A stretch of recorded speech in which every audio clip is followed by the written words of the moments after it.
As you've probably heard, the final Senate race of 2018 has officially been decided.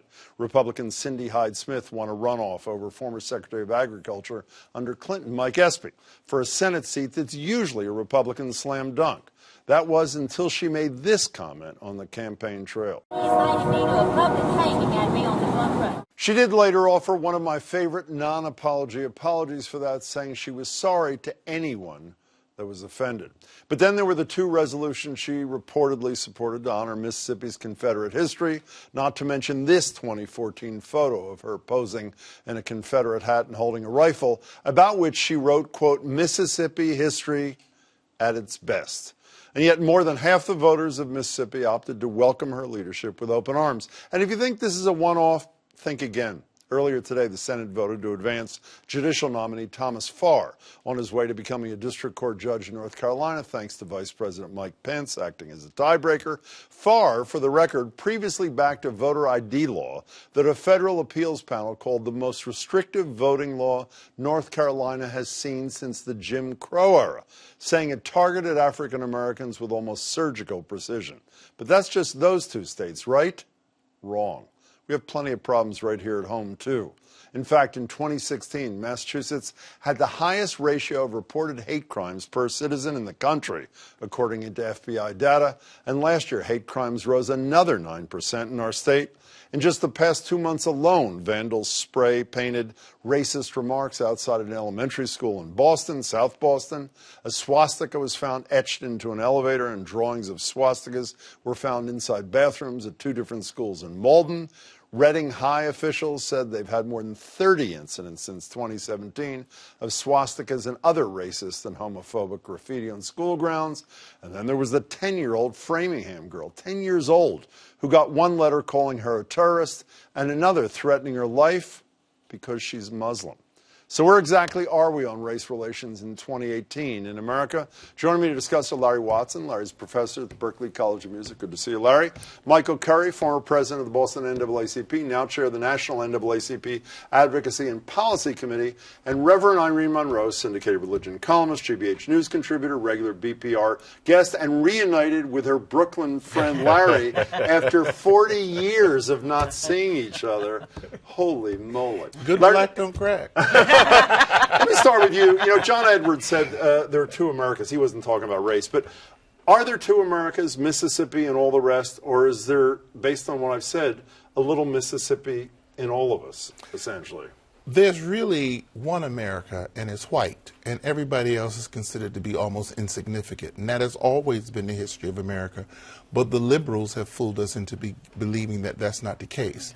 But racism, which is embedded in the thread of the United States, has reared its ugly head once again. You know, liberal, I think he's talking about me, frankly, because I am one of those liberals who has historically liked to say, well, even though I didn't, that's Mississippi. Yeah. That's Alabama, where they came within 22,000 votes of electing a credibly accused pedophile.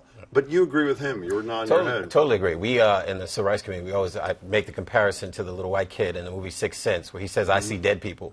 The reality is, if you've done this work, if you pay attention to the data in criminal justice and housing and education, go across any sector you think about, the data and then the news will tell you how racist this country is. And that's everywhere from Boston to the countries of Mississippi. So it's just a matter of degree? Is that what it is? No, it's not even a matter of degree here. Because one of the things I always say that what the Mason-Dixon line does here is that if you're below it, you're down south, and if you're above it, you're up south here.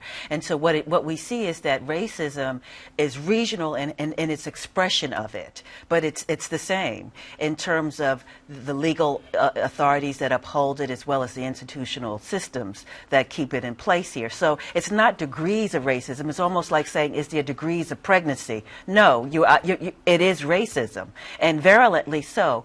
And sometimes, believe it or not, the South is much more in your face, rather in your than face. In your back. That's right. So you know, the convenient thing, maybe it's liberals again, I'm not sure if it is just that, is to say, well, this uptick, like I said, the 17% increase in hate crime, this is a function of the era of Donald Trump. Is that too simplistic an answer? Yeah, I think it's too simplistic. It's funny. A group of us had this conversation earlier today. I think people are paying more attention. Because of Donald Trump. Because of Donald Trump. And I think, quite frankly, if there's a degree that Donald Trump has emboldened a part of America who always had these views, who are teachers, doctors, lawyers. They come from every profession you could think of, but now they're in the open because he's emboldened them. Or students with doing the Nazi pledge. But many of us saw them before this. That's right. That's right. And we always skew things to the white standard, because if you ask any black person, some of them may be lying, but they have known racism and this viciousness all their life. But we want to see what the liberal white folks who got parents and others in the South and in New Hampshire, and I'm not picking on New Hampshire, what are they going to do? What are we going to do now that it is so blatantly clear? What should we do now, by the way? What should we do now? Well, I think that first of all, we should have a red light, yellow light, green light system. What does that mean? If you run the red light and you do something that's insidiously racist, that you have to pay a price for that we need to acknowledge what it is. We've got a whole lot of memos running around in universities talking about sexual harassment and sexual inappropriateness. I've never seen one of those memos go around talking about racial harassment. But you know, Larry, we're not giving a red light, we just gave a green light to a woman to join. But that's my point. That's Senate. my point. When the country cannot give a red light to somebody who said I would be in the front row for lynching, then that means that we're an endangered species. And there was a state senator just before her who made the same comment about lynching, about if you tear down the Confederate flags and the statues, you should be lynched. That's right. So, and he's still in office. Is part of this an Obama backlash too? No, I don't. See, one of the things that we got to realize is that this has been happening since, I would say, 1954 with Brown versus Board of Education. We began to see a very separate but equal. Separate but equal, right. And then what we saw in 1978, which has given much more rise to what we see now, was the Bakke case. The whole notion of reverse discrimination, that affirmative action, it's the whole idea. In many ways, identity politics have served the right better than it served the left, because when you say diversity, your white nationalists hear white genocide, anti-white. And so in many ways, they unite about what makes us the same, as opposed to celebrating a politic of difference. You know, is there any a caller to the radio show? I do think Obama enabled it. I do think he enabled it, because I think if we were students of history, we would know that after the Civil War, there was a really harsh kind of reaction to black people. And I think when Obama, being a goodwill Negro like many of us who worked in these predominantly white institutions who have been elected as President of the United States, thought that I'm going to be able to work with you, going to change. And it didn't happen. So would it have been better if we didn't have Barack Obama? No, it would have been better if Barack Obama, when he was elected, would have been the gangster when he had the Senate and the Congress and did all the things that we all yearn that should have been done. Well, but Larry, I'm not defending, but I am saying, based on history, when he said something as mild and moving as Trayvon Martin could have been my son, he was savage for that humane not by black comment. People he wasn't. See, once again, we always skew it to the standard that is in cities. What happened with the Trayvon Martin thing, I think at some point there was a lot of pressure by black community. You need to speak up. You need to speak up, because he was always hesitant to talk about race here. And the very thing is that his presidency was very much about race. It wasn't a post-racial society that many people had bought into. Okay, so you're a glass fully empty kind of woman. I know you quite well. But I want to broach with you. A caller to the radio show today, when we were talking about a similar topic, said something like, well, Jim, there is some good news.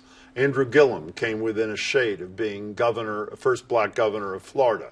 Stacey Abrams, despite voter suppression, almost governor of Georgia. And Mike Espy in Mississippi, while he was still lost by 7 points, most people think that a Republican should win by 20 points, particularly against a black guy in Mississippi. So is there some positive? Well, if you want to look at it this way, I mean... Do you look at it that way? No, because to me, it's still fully empty. In terms of when pregnant. That's exactly right. Because of voter suppression and all the tactics to not get people of color to come out. So what I see in this moment here, it is a moment that can bring about change, but we certainly need, quote unquote, our white liberals to come out and be allies to us. Do you feel any positive from the Gillum Abrams I do feel Espy positive. connection? I do feel positive in the sense that there's an awakening electorate. That quite frankly, we were awake here in Massachusetts. We had Duvall. Folks voted who had never voted before in 2008 with Obama. And it's unfortunate we've got to wait for an identity, for a person to come along for us to do it. But I do believe that Florida, Georgia were testaments to the fact that Democrats, particularly people of color, voted who don't traditionally vote in those elections. And then even in that Mississippi race, there were people who showed up that really shocked the Republican Party. You're not convinced? Well, I believe that we should be citizens that remain engaged, but I'm sick of just wait a little longer. Hurry up. So and why wait. don't you tell liberal white people like me what we should be doing that we're not? Stand up to your colleagues and stand up to your grandmama and stand up to your neighbor next door and stop waiting for black folks to do most of that work. Stop waiting and taking zealous in the fact that somebody almost won the governorship. Right. Obama ran against a man who was 150 years old, potentially had cancer, and God bless him, wonderful man.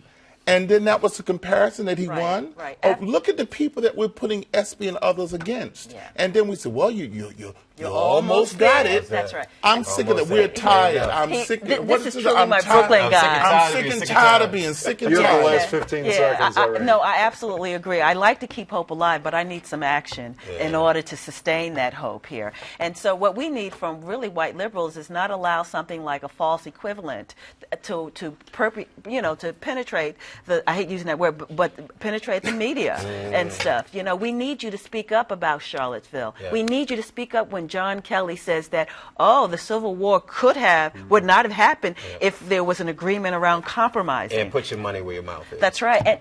But at least they brought you two back together. Yeah, you did. Absolutely. It's great we to love see you for that. Michael, We absolutely never forget. It's great to see you. Thanks so much, all three of you.